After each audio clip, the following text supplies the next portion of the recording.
This morning on The Link, GHURA Director Ray Topasna had a chance to share some news his team is pretty proud of, as things are looking good for their FY20 audit, which should be released by the Office of Public Accountability in the next few days.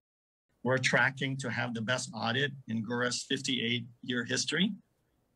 Last year, we thought it was a significantly improved audit, although we got a lot of criticism, and probably because it's an election year. There was talk about receivership and all of that stuff. We actually have a better audit this year. We have 0 question costs, which I've not known GHURA to have 0 question costs. Last year, I think there was $7,000 in question costs. But even at that, when you're when you're overseeing as much as $112 million and you have 7,000 in question costs, that's 0.003% of our operations.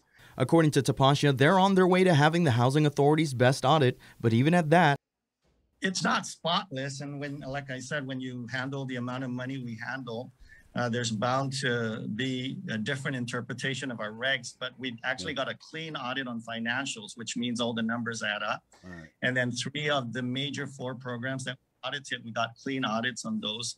And then the one audit where we had a modified opinion, we're not in full agreement with the auditors on what their findings were, but we forwarded that to federal authorities for their interpretation. We're not going to get a response in time.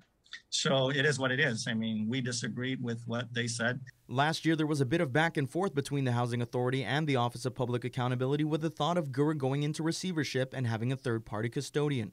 But this time around, Topasna wants to make one thing clear. Well, it's water under the bridge, but, he said we're going into receivership. We haven't gone into receivership, nor will we go into receivership.